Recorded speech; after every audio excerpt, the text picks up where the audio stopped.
Olá, tudo bem? Hoje nós estamos aqui falando num programa Pontuando Especial sobre um tema muito interessante. Eu vou compartilhar com vocês aqui na tela. Eu pretendo passar essa publicação para o vaiali.com, que é o meu portal, mas não tem problema, eu posso ler no próprio Outras Palavras, que é original. Na realidade, o original não é o Outras Palavras, é uma outra fonte que foi passada também pelo Outras Palavras. Vários sites vão passando essas palavras quando são coisas muito interessantes. Então, vamos aqui ler a reportagem do nosso amigo Dalbor. Vamos lá. Então, estou compartilhando com vocês aí, Dalbor, assim o rentismo tornou-se doutrina. É muito interessante esse artigo. Eu vou pedir para você passar esse vídeo para frente, porque é bom que as pessoas, de uma maneira geral, saibam disso, principalmente aquelas que são empreendedores, que trabalham com seus serviços, que trabalham com pequenos negócios, ou que sejam empregados de terceiros, né? Ou que seja o povo mesmo, ele está numa linguagem interessante de entender. Eu vou tentar ler rapidamente, para a gente não ficar muito tempo aqui falando. Então, olha bem. O livro apresenta o homem que forjou o receituário corporativo do capitalismo improdutivo, qual seja cortar gastos obsessivamente, criar competição tóxica e buscar o lucro máximo a qualquer custo. A fórmula inspirou personagens como Lehman. Esse Lehman é o cara lá das Americanas, junto lá com o Cicupira e com o outro lá. Bom, esse texto aqui é escrito por Ladislau Dalbor, do Outras Palavras, do site Outras Palavras. Está dentro de crise civilizatória, publicado no dia 27 de junho de 2023, tal pá. Então, vamos lá. A principal transformação do capitalismo nas últimas décadas é de ter migrado do lucro sobre processos produtivos como o eixo central para a maximização de rendimentos financeiros materializados em dividendos para acionistas. É isso mesmo. Quer dizer, paramos de fabricar, de produzir alguma coisa e vamos ganhar dinheiro sendo acionista ou aplicando na bolsa. Trata-se do rentismo moderno, da maximização dos dividendos por meio de sistemas especulativos, recompra de ações, cortes de empregados ou de empregos e de salários, evasão fiscal por meio de paraísos fiscais e outros mecanismos do que tem sido chamado de financiarização da economia. Há numerosos trabalhos sobre esta nova fase neoliberal do capitalismo e de primeira linha, como disse Joseph Stiglitz, que é um economista muito conhecido, que qualifica esses lucros como unearned income, ou seja, rendimentos não merecidos. Por quê? Porque você está ganhando dinheiro sem fazer força. De Thomas Piketty, que os qualifica como rentas, ou seja, rentes em inglês, né? De Mariana Mazzucato, que se refere a extrativo capitalismo, ou seja, capitalismo de extrativismo, de Michael Hudson, que os apresenta como bactérias que matam o hospedeiro, que é Killing the Host, e de Gabriel Zucman, de Triumph of an Injustice, ou seja, o triunfo da injustiça. Isso sem falar dos que abriram os caminhos, como François Chesnais e David Harvey. David Harvey, eu tenho lido alguma coisa, François Chesnais só conheço de nome. Bom, mas se você quiser procurar saber qual é o pensamento deles, vá em frente aí. Vamos em frente. É uma visão que está se tornando dominante na economia em geral. Bom senso em construção. Bom, vamos lá. O livro, esse aqui, ó, The Man Who Broke Capitalism, ou seja, o homem que quebrou o capitalismo. Mas o aporte de David Gales, no livro The Man Who Broke Capitalism, How Jack Welch Guilted the Heartland and Crushed the Soul of Corporate America, and How to Undo His Legacy, é contundente. Eu não vou traduzir isso aqui, até porque eu não lembro. Pela análise detalhada das corporações concretas, como a General Electric, como exemplo básico, mas também da Amazon, da AT&T, a Boeing, BlackRock, Unilever, PayPal e também particularmente interessante, entre nós, para nós, a 3G Capital, que é uma das donas da loja americana, e que é agora do nosso sistema elétrico, da Eletrobras. É muito importante esse texto em função disso aí.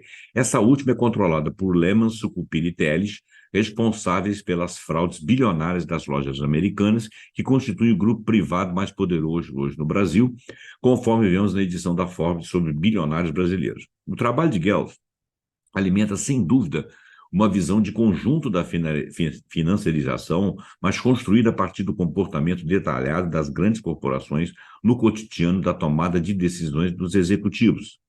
Poucas obras são tão ricas em termos de fazer compreender os mecanismos desse bicho novo, que ainda chamamos de capitalismo, mas que funciona de maneira diferente e obedece às regras que nos escapam. Ainda se autoqualificam de mercados, mas estão muito mais próximos de uma aristocracia capitalista, como as qualifica Michael Sandel.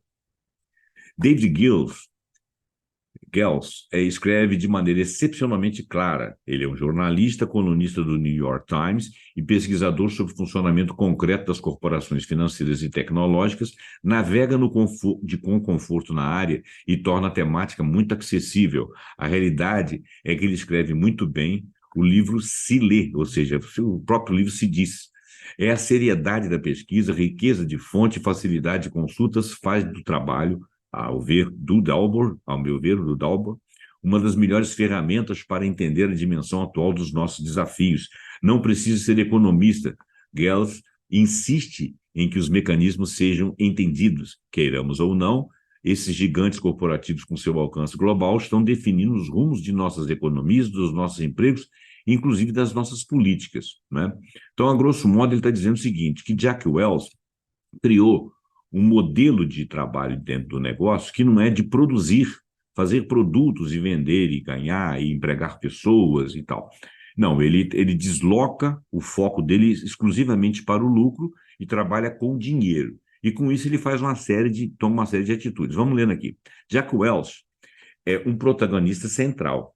Ele é executivo de uma das maiores corporações mundiais, a General Electric. Ele conseguiu, em 20 anos, entre 1981 e 2001, transformar uma empresa de ponta de produção de utilidades domésticas em um gigante financeiro que compra e revende empresas de qualquer setor da economia, seguindo a risca os conselhos de Milton Friedman, de que se trata de maximizar o retorno dos acionistas e pouco importa como e a que custo.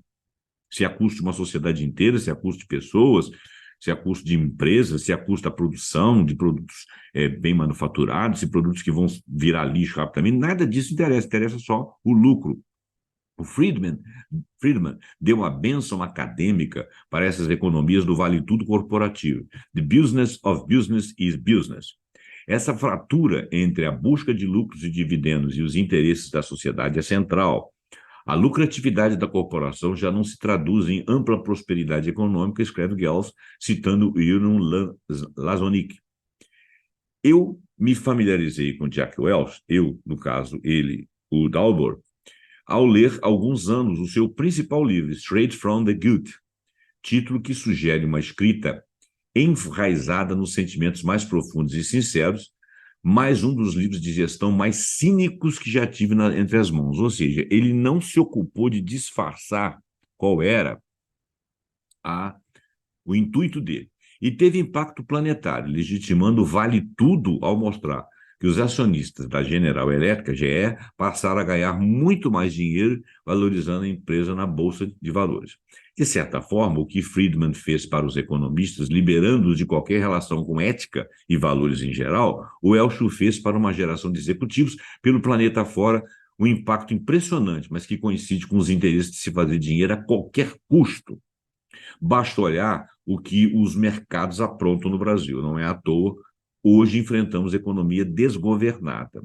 Uma das técnicas de Welch, que ficou famosa e foi muito replicada, consiste em organizar as empresas em unidades cujo chefe é obrigado a cada fim de ano a definir quais são os 20% dos trabalhadores mais produtivos, os 70% seguintes e os 10% menos produtivos que seriam demitidos. Isso gera uma guerra permanente em todos os departamentos, luta pela sobrevivência, em vez de sistemas colaborativos e sentimento de equipe entre todos, acompanhado de despedimentos em massa, que é chamado aqui de downsizing, de liquidação de segmentos menos lucrativos da empresa, substituindo-os por terceirizados e compras dispersas de qualquer empresa que pudesse gerar mais lucro ao ser fragmentada e revendida, o resultado foi um dreno poderoso a favor dos acionistas na linha precisamente da maximização de dividendos. Lembrando que os acionistas são pessoas que emprestam seu dinheiro para a empresa, ganham quando a empresa se valoriza e recebe dividendos desta empresa, não participam na produção. E se essa empresa não está objetivando a produção, esse dinheiro serve apenas para especulação, tá? que alguém investisse numa empresa que gerou emprego para caramba e gerou uma benesse para o mundo, por exemplo, um satélite, a descoberta, a pesquisa que descoberta a cura de câncer, etc., essas coisas, esse dinheiro seria bem empregado, valeria a pena até os seus dividendos. Porém, os dividendos não pode ser a única coisa que se ocupe a empresa. A empresa tem que fazer reinvestimentos, né? Se ela está preocupada em pagar dividendos para atrair esse capital, é porque ela faz parte de um consórcio de pessoas que querem exaurir a empresa, ganhar muito dinheiro e depois ir embora. Dos desastres gerados, resulta a batalha atual de muitas empresas de promover o ESG, que é o Environment, Social e Governance, tentando recolocar no horizonte empresarial não só o lucro dos acionistas, que são shareholders, mas também os impactos sociais e ambientais, que são stakeholders. Como exemplo de comportamento lucrativo mais desastrosos de grandes corporações, o autor aponta a 3G Capital, controlada por Lehman, Sicupira e Teles, aqui no Brasil, os maiores bilionários brasileiros que drenam recursos não só das lojas americanas, por quaisquer meios legais ou ilegais, mas de uma imensa rede de empresas controladas por participações de diversos tipos. No caminho, escreve Gels, os brasileiros desenvolveram uma reputação de cortadores selvagens de custos e de demitidores desapiedados, o Merciless Down Caesars. Gels cita o próprio Lehman. Na realidade, somos copiadores, é o que nós somos. A maior parte do que aprendemos foi com Jack Welch, de Jim Collins, autor de Good to Great, da GE, da Walmart. De certa maneira, juntamos tudo isso. Centrar tudo no lucro financeiro e no curto prazo é hoje a filosofia de inúmeras corporações e explica em grande parte o paradoxo de tantos avanços tecnológicos enquanto as economias estagnam. Aumentam a desigualdade, e o desemprego e os empregos precários. É uma deformação sistêmica que no Brasil atingiu dimensões absurdas, inclusive com a desindustrialização, que é um tema que eu venho tocando aí nos últimos matérias que tem colocado aqui de terceiros, né? Do Portman, do outro rapaz lá. Bom, considere então, escreve Gels, o caso da 3G Capital, um grupo privado de acionistas que controlam marcas incluindo a Budweiser, Burger King, a Kraft Heinz. Fundado por um grupo de financistas brasileiros, os homens por trás da 3G Capital são os Neutron Jacks, que é apelido dado a Jack Welch por sua capacidade de explodir empresas. LD, não sei o que significa, no século XXI, implacavelmente adquirindo empresas, cortando custos e cabeças, extraindo lucros para si mesmos, investindo enquanto pareciam ignorar o bem-estar de sua força de trabalho e a necessidade de pesquisa e desenvolvimento, ou seja, de reinvestimento. Ele só se preocupa em ganhar dinheiro ou pagar dividendos. É importante entender que essa maximização da apropriação de dividendos pelos acionistas leva à redução de investimentos produtivos na empresa, fragilizando-a, é o que eu estou falando. As corporações, que outrora compartilhavam generosamente os lucros com seus trabalhadores no país todo, nos Estados Unidos, agora canalizam a parte do leão da riqueza que criam para investidores institucionais e executivos. Enquanto nos anos de 1980, menos da metade dos lucros corporativos voltavam para investidores, durante a última década, esse número subiu para 93%. Olha que absurdo, né? Vai direto para os investidores. Para claro o contraste, David Gels descreve a tentativa do Grupo 3G Capital de controlar a Unilever, fazendo uma proposta dourada ao executivo Paul Polman, anteriormente da Nestlé, e seria uma aquisição gigantesca da ordem de 143 bilhões de dólares, o que dá uma ideia de força financeira internacional desse grupo. Pullman resistiu, orientou a Unilever para uma linha que prioriza o desenvolvimento produtivo com equilíbrio entre dividendos, remuneração dos trabalhadores e reinvestimento da empresa. Quer dizer, que a empresa sirva para isso tudo. Que você pague dividendos aos acionistas, para que eles tenham vontade de colocar seu dinheiro lá, mas remunere bem os trabalhadores, para você não ter problema social, não ter problemas dentro da própria empresa, e reinvestir para a empresa crescer e pesquisar mais. Isso era a ideia de Pullman. Temos de sair desta corrida de ratos, disse Pullman. Era uma transação puramente financeira que era atraente no papel, mas constituía, na realidade, dois sistemas econômicos conflitantes. Segundo Gels, os brasileiros tinham mal avaliado a sua presa. Eu queria muito recomendar a leitura desse livro. Ele diz, o Dalbor. Sem frescuras e academicismos ou gráficos complexos, mas com muita documentação e apoio e pesquisa, é a melhor radiografia que ele Dalbor leu sobre como se deformou o que conhecíamos antigamente como capitalismo industrial e que hoje conhecemos como mercados, entre aspas, aos quais temos de obedecer, senão ficam nervosos e temos de pagar obedientemente os juros extorsivos e acreditar que se eles ficam ricos, sem gerar produtos, pagando mal os poucos empregos que geram e evitando os impostos, a economia vai prosperar.